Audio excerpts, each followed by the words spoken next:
If you take a look at videos which are going viral now of supermarkets being literally empty, nothing left on the shelves. I mean, there's a run on everything right now. People are, you get the sense some people are starting to panic. Why do we always wait until we get that emergency alert sent to our phones or across our TV screens to then start reacting?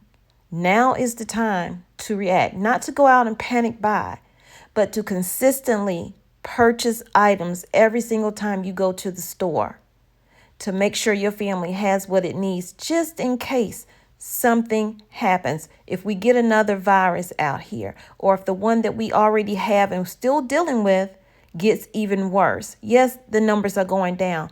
Anything could change. Why wait for someone to say, well, we're about to lock you down to run out to the store and get what you need? I don't want to be that person. I refuse to be that person that I was back in 2020 when all of this happened. So please stock up now. Prepare the best you can.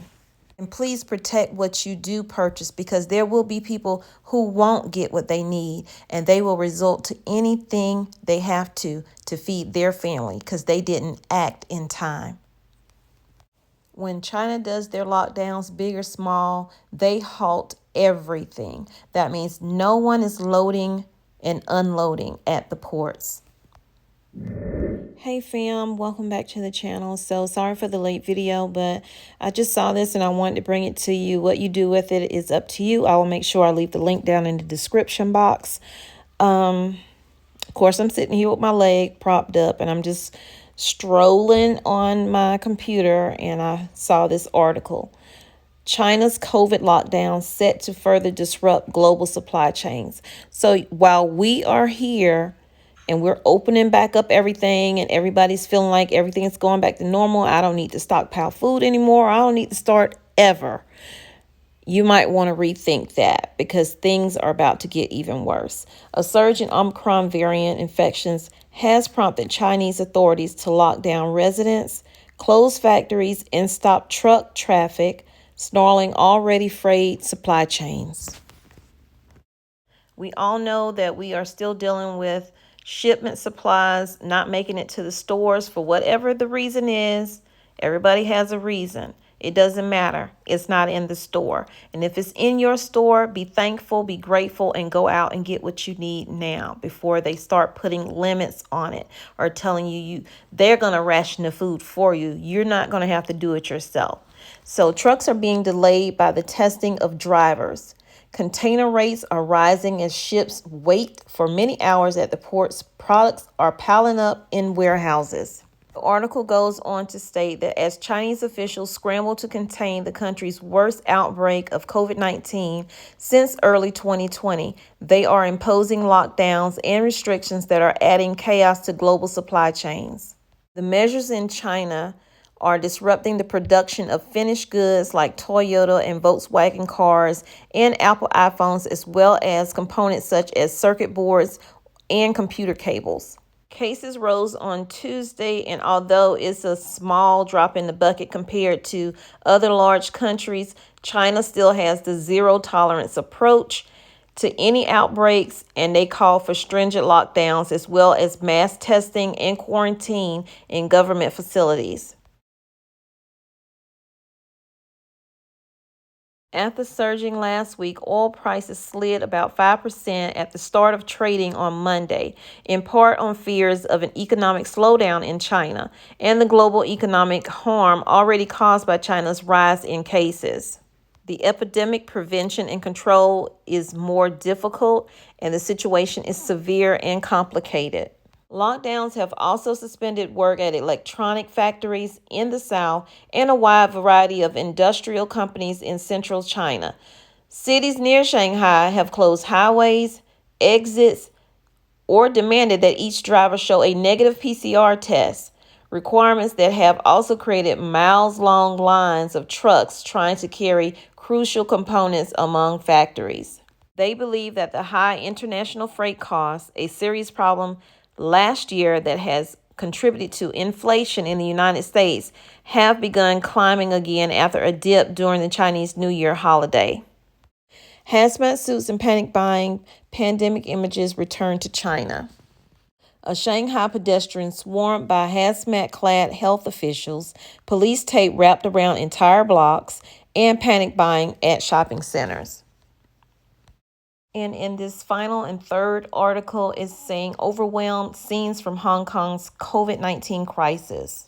So with cases being as high as they are, people are panicking because things are locking down. Not every area in certain cities is locking down. Like in China, they will lock everything down. But over in Shanghai, they're doing little sections here and there wherever there's a pop-up of increase of coronavirus cases. This next photo is a woman who's walking past empty shelves and freezers as residents concerned with possible shortages stock up on food at a supermarket in Hong Kong on March 4th, 2022.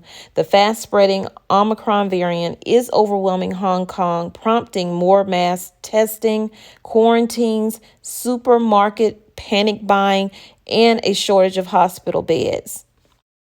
So this picture is a man wearing a mask. He's getting bags of rice on what seems to be empty shelves in a grocery store.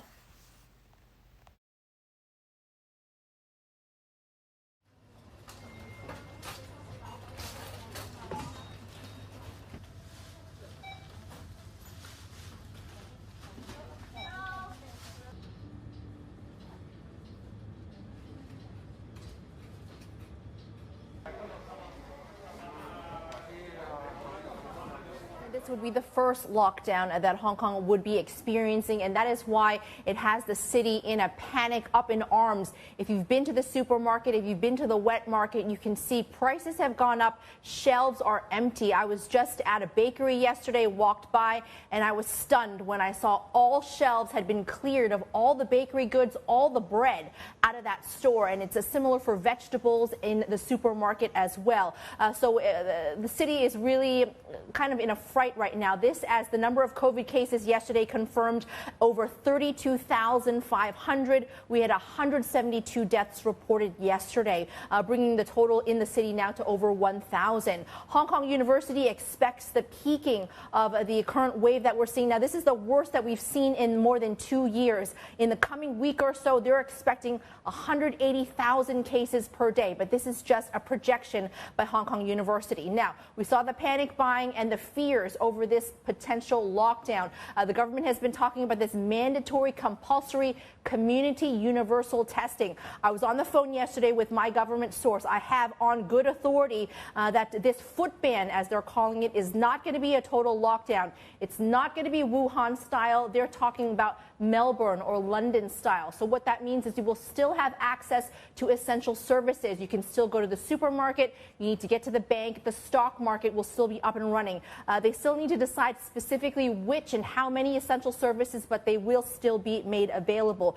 COVID isolation facilities, of course, need to be ready ahead of the PCR testing, because when people test positive, they have to have somewhere to go. So the logistics of this is very, very important. It's going to be at least 2 to 3 weeks from now. So the 3rd or 4th week of March is the time that we're looking at. What we also know is March the 17th is when the government said that schools will need to be ready to hand over their premises, because, of course, that is where all the testing is taking place, Martin.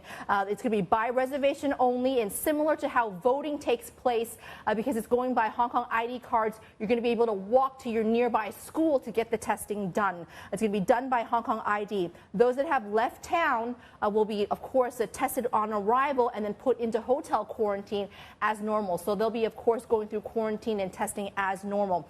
So 9 days is what we're hearing. The duration really depends on the Hong Kong labs, how quickly they can turn around these PCR tests. And an important thing here that my government source told me is that Hong Kong is not able to process all of these tests on its own. So we will need help from the mainland, and these tests are going to be sent up to the mainland, of course, not with any of our personal information, just going up as barcodes and then coming back to tell the government authorities here who is positive and who is negative. So there is this fear about a lockdown, and we should reassure people that it's not going to be Wuhan style, but it will be in the coming weeks as we prepare for that mandatory PCR testing. Martin. It's back to you. I've got to say, though, I mean, even if it doesn't turn out to be like Wuhan, more like Melbourne, let's say, I'm not sure whether the average man on the street has gotten the memo on that, right? If you take a look at videos which are going viral now of supermarkets being literally empty, nothing left on the shelves. I mean, there's a run on everything right now. People are, you get the sense some people are starting to panic? Yes, so that is certainly the case here. People are panicking. They're not sure when this lockdown is going to be taking place. So that's, of course, why I reached out to my government source. So I have this on good authority, what we're talking and what I'm sharing with you guys. It's not going to be a total lockdown. Essential services will remain open. It's going to be in about 2 to 3 weeks from now. It's going to be after March the 17th when the schools have been asked to shut. Remember, the education authorities, the chief executive Carrie Lam Martin had said that schools are going to be going on summer break early. It has been brought forward to just after March the 17th, and it's going to run through Easter, and then after Easter, schools will reopen. So this is all for the PCR testing to make way for schools to become those testing grounds, and of course those isolation facilities do need to be ready. Don't freak out, guys. It's still a couple weeks out, so if you buy that bread, it's not going to last for 3 weeks. So we just really need to calm down here a little bit. Do your own research, but you need to be stocking up. Rather, you should be stocking up. I love you, but God loves you more. He created only when you be the best you that you can be.